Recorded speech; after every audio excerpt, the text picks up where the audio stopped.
रहीम अस्सलाम वालेकुम। ये वीडियो बहुत इम्पॉर्टेंट है। इसके अंदर हम गेम डेवलपमेंट के सेंस को समझेंगे और ये समझेंगे कि बिहाइंड द सीन क्या हो रहा होता है गेम डेवलपमेंट में। एक्चुअली मुझे कुछ क्वेश्चंस मिलते रहते हैं, कमेंट्स वगैरह आते हैं और इसी तरह से मैसेजेस भी आते हैं और उसमें ज़्यादातर क्यूरीज जो होती हैं वो यही होती है कि जी आप grand Theft auto GTA type की गेम बनाएं और उससे हमें काफ़ी कुछ सीखने को मिलेगा। इसी तरह और गेम्स के बारे में भी आता है, लाइक फोर्टनाइट और पबजी, और इसी तरह से जितने भी पॉपुलर गेम्स हैं उसके बारे में कमेंट्स आते हैं कि आप उस तरह की गेम बनाएं और उस पर ट्यूटोरियल्स सीरीज़ होनी चाहिए और ताकि हम उसको सीख पाएँ। तो इस ज़मन में मैं आपको एक कुछ इम्पॉर्टेंट बातें बताना चाह रहा हूँ, बिकॉज़ जब भी गेम डेवलपमेंट में न्यू स्टूडेंट्स आते हैं, न्यू लर्नर्स आते हैं, तो वो कुछ वीडियोस देख के ही यकीनन आते हैं इस फील्ड्स की तरफ, या किसी के मोटिवेट करने पे आते हैं या अपनी शौक़ होती है उनकी। तो जब वो फाइंडिंग्स देखते हैं, जैसे आप यूट्यूब पे जाते हैं और कुछ भी सर्च करते हैं, for example how to learn game development, तो उसके अंदर आपको बहुत सारी वीडियोस मिलती हैं जिसमें आपको कुछ इस तरह को देखने को मिलता है कि learn video game development in 1 month, या फिर आपको मिलता है जी कि आप 1 घंटे में बहुत अच्छी गेम बना लें, और इस तरह की वीडियोस आपको मिलती हैं काफ़ी ज़्यादा। उससे होता ही है, इसी तरह से आप जिस तरह अर्निंग के बारे में आपको बहुत सारी वीडियोस मिलती हैं ऑनलाइन अर्निंग के हवाले से, जी कि आप ऑनलाइन अर्निंग में इतने पैसे, इतने करोड़ कमा लेंगे, अमेज़ोन पे जाएंगे तो इतने करोड़ कमा लेंगे 1 महीने में, 2 महीनों में। तो इस तरह की ये जो वीडियोस होती हैं ये मिसगाइड करती हैं, और चूँकि ये वीडियोस उसके पीछे का, अगर कोई बंदा 1 लाख रुपया या 2 लाख या कुछ जितने भी पैसे वो कमा रहा है, तो उसके पीछे की मेहनत को वो नहीं बताते कि हाउ मच ईयर्स उसने उसके ऊपर मेहनत की है। एनी हाउ, हम अब आते हैं कि इसको समझते हैं थ्योरी को, कि ये गेम डेवलपमेंट अगर हम GTA की तरह की गेम बनाना चाहें तो किस तरह से बनाएंगे और हमें कितना टाइम लग जाएगा। तो देखिए, ये GTA हमने लिखा है गूगल में, और यहाँ पे आप इसकी डिटेल्स को देख सकते हैं। और इसकी डिटेल्स को अगर आप देखेंगे तो यहाँ पे आप देख सकते हैं कि 1997 में फर्स्ट रिलीज़ हो गई, और इसके बाद आपके पास डेवलपर्स जो हैं इसके, ये रॉकस्टार गेम्स, ये एक स्टूडियो है, रॉकस्टार नॉर्थ, ये भी एक स्टूडियो है, और मोर भी लिखा हुआ है, यानी कुछ और स्टूडियोज़, बहुत सारे स्टूडियोज़ ने मिल के ये गेम बनाई है। उसके बाद डिज़ाइनर्स के कुछ नाम हैं और पब्लिशर्स के नाम हैं। अगर आप इसकी, मैंने यहाँ पे लिखा है इस पे टाइम कितना लगा है GTA बनाने में, तो यू कैन रीड के परमली work on Grand Theft Auto began around 2008, full development lasted approximately 3 years। Okay, 3 साल में ये गेम बनी है first time. And Rockstar North core 360% team, okay, यानी नॉर्थ जो हमने ये यहाँ पे देखा था, एक स्टूडियो था रॉकस्टार नॉर्थ वालों का, उसके 360 बंदों की टीम ने मुख्तलिफ स्टूडियोज़ के साथ अराउंड द वर्ल्ड इस कंपनी, ये गेम जो है इसकी डेवलपमेंट शुरू की।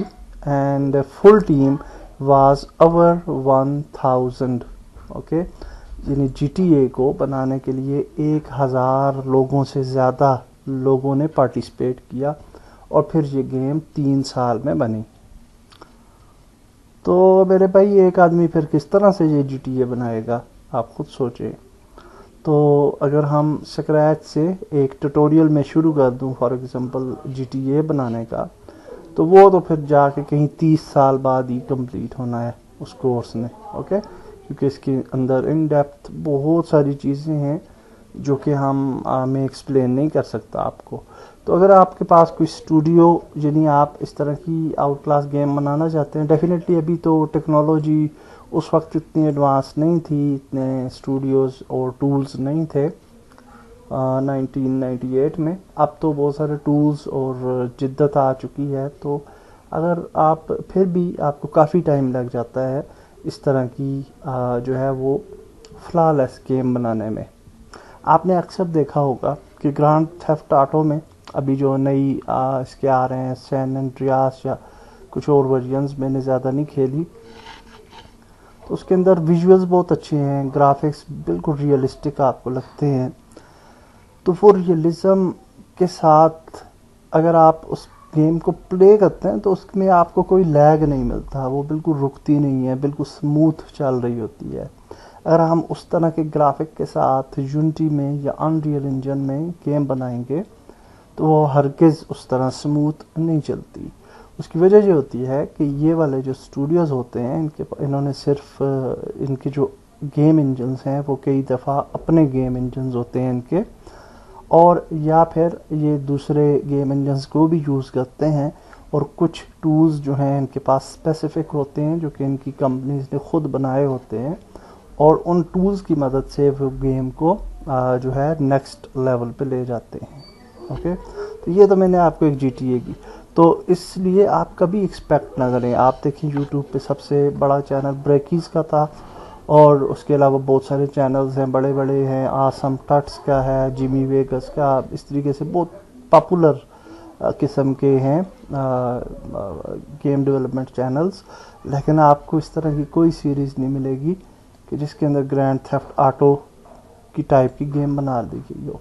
कुछ फीचर्स ज़रूर मिलते हैं आपको कि आप थर्ड पर्सन उस तरह का बना लें, वो उस पर मैंने भी काफ़ी वीडियोस बनाई हुई हैं और लोगों ने भी बनाई हुई हैं, लेकिन complete game from start to finish जो हाँ आप लोग एक्सपेक्ट कर रहे होते हैं वो नहीं बनाई जा सकती। ओके, तो ये मैं आपको एक आंसर देना चाहता था। कुछ फंक्शनैलिटीज़ आप स्पेसिफिक अगर कहते हैं जी, फॉर एग्जांपल हेलीकॉप्टर जो है वो फ्लाई करता है, और हेलीकॉप्टर टाइप वो फंक्शनैलिटी हम कैसे डाल सकते हैं अपनी गेम में लाइक GTA, तो वो स्पेसिफिक चीज़ों को टच किया जा सकता है और उस पर ट्यूटोरियल्स बनाए जा सकते हैं। लेकिन complete game is very difficult and no one can do that. उसके बाद आप मज़ीद कुछ मैं आपके सामने मिसाल रखता हूँ। फॉर एग्ज़ाम्पल हालो नाइट एक 2D गेम है, और ये जो है वो 2D गेम है, बहुत अच्छी हालो नाइट। और इसको अगर आप देखें तो इसकी जो इंजन है वो यूनिटी है, यूनिटी पे क्रिएट किया गया है, एंड डिज़ाइनर्स इसके आपको नज़र आ रहे हैं, और टीम चेरी। ओके, यानी ये डेवलपर यहाँ पे क्या लिखा हुआ, टीम चेरी। तो टीम चेरी कोई नाम नहीं है बल्कि चेरी की टीम है पूरी, जो एक स्टूडियो है जिसके अंदर डिज़ाइनर मुख्तलिफ हैं और प्रोग्रामर्स मुख्तलिफ हैं, और उन्होंने मिल के ये गेम बनाई है। और इसको कितना टाइम लगा है जी, इट्स अबाउट 2 years। ओके, और इसको 2 years लगे हैं, और इसके बाद जाके ये एक 2D गेम जो है वो 2 years and a half, हाँ 2.5 साल लगे हैं, और तब जाके ये जो गेम है ये कंप्लीट हुई है। ओके, इसके बाद ये कप हेड है, ये बहुत अच्छी गेम है। ये किस पे बनी है, ये भी यूनिटी गेम इंजन पे बनी है, और इसको बनाने के लिए स्टूडियो MDHR ने काम किया है। और यानी इसमें भी किसी सिंगल बंदे ने ये नहीं बना दी, बल्कि एक पूरा स्टूडियो जो था वो उसमें इंगेज हुआ और उसने ये गेम बनाई। और इसको कितना टाइम लगा जी, you can see Cuphead illustrate the game 5 years dev cycle, तो इसको 5 साल लग गए। ओके, तो यहाँ से आपको ये सबक मिलता है कि ये जो हम गेम्स खेल रहे होते हैं, अब आप कहें जी कि कप हेड बना के बताएं जी, ठीक है, ट्यूटोरियल में डेफिनेटली मैंने 2D गेम्स पे ट्यूटोरियल्स बनाए हैं, और एक मैं अच्छा ट्यूटोरियल बनाऊंगा जिसमें हम अचीव करने की कोशिश करेंगे इस तरह का की फंक्शनैलिटी जो इस गेम में है, क्योंकि ये मुझे बहुत अच्छी लगी है खेलते हुए। तो थोड़ी फास्ट है, क्विक है और मुश्किल है, तो ये इस तरह की गेम में बनाने की कोशिश करूँगा, और उस पर जो है वो एक कोर्स कंप्लीट करूँगा इंशाल्लाह। लेकिन definitely full functionality cup head की तरह, जिस तरह फुल उसने फंक्शनैलिटी होगी, तो वो तो डेफिनेटली हम एक ट्यूटोरियल सीरीज़ में नहीं दे सकते, बिकॉज इट्स वेरी डिफ़िकल्ट। और अगर इसको 5 साल लगे तो हमें और ज़्यादा लगेंगे। ओके, तो बहरहाल ये आपको पता चल गया। अच्छा, अब इसमें एक और चीज़ है कि जब आपकी एक कंपनी है और उसमें आप काम करते हैं, तो फॉर एग्ज़ाम्पल आप प्रोग्रामर हैं, तो एक कंपनी के अंदर सिर्फ एक प्रोग्रामर एक स्टूडियो के अंदर काम नहीं करता, बल्कि किसी भी गेम को कंप्लीट करने के लिए मल्टीपल प्रोग्रामर्स की भी ज़रूरत होती है। प्रोग्रामिंग एक ऐसा काम है, आर्ट है, जो कि काफ़ी डिफ़िकल्ट टास्क है। फॉर एग्ज़ाम्पल आप मैं फॉर एग्ज़ाम्पल GTA बनाता हूँ और उसके अंदर मैं किसी जगह पे फंस जाता हूँ, तो फिर हाँ 2 3 4 5 प्रोग्रामर्स बैठ के उस चीज़ को सॉल्व करने की कोशिश करते हैं और फिर वो कोई ना कोई उसका हल निकल आता है। तो इस तरह से आप इन चीज़ों को भी देखिए। गेम डेवलपमेंट डेफिनेटली आसान ज़रूर है, लेकिन creating high level games is not very easy. और जब हम लोग इस फील्ड के अंदर आते हैं और सिंगल होते हैं, यकीनन यानी इंडी के तौर पे काम कर रहे होते हैं, और अगर किसी स्टूडियो में आप चले जाएं, तो आई विल प्रेफर, मैं आपको ये सजेशन ज़रूर दूंगा कि आप किसी स्टूडियो में ज़रूर जाएं, क्योंकि मेरे कुछ स्टूडेंट्स गए हैं स्टूडियोज़ में और उन्होंने काफ़ी नई चीज़ें सीखी हैं। आल तो इन पाकिस्तान इतने अच्छे स्टूडियोज़ नहीं हैं, लेकिन फिर भी उन्हें काफ़ी चीज़ें जो हैं वो मिली हैं और उन्होंने सीखी हैं। तो आप 1 साल 2 साल के लिए ज़रूर स्टूडियोज़ में काम करें और वहाँ पे आप सीखिए भी। और फिर आप जब सिंगल यानी एज इंडी आप वो काम करते हैं, तो उसमें फिर आप ये एक्सपेक्ट किया करें कि आप बहुत जल्दी बहुत अच्छी गेम नहीं बना सकते, उस पर काफ़ी टाइम लगेगा। टाइम के साथ साथ आपकी गेम इम्प्रूव होती जाएगी।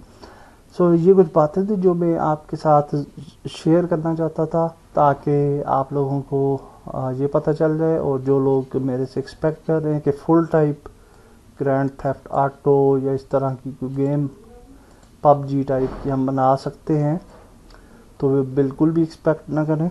उनके अंदर फीचर्स और कुछ चीज़ें तो हम ज़रूर बना सकते हैं, लेकिन फुली फीचर्ड गेम बनाना काफ़ी मुश्किल होता है, और उस पर ट्यूटोरियल्स बनाना उस पर यानी डबल टाइम लगाने के मुतरादिफ है। तो इसके साथ साथ एक और क्वेश्चन मुझे आया कि वेयर आर माई गेम्स, कि मेरी गेम्स किधर हैं और मैंने क्या तीर मारा है। तो एक्चुअली मैंने 2017 में ये गेम्स डेवलपमेंट शुरू की थी। उससे पहले वेब डेवलपमेंट और एंड्रॉयड डेवलपमेंट ही करता था।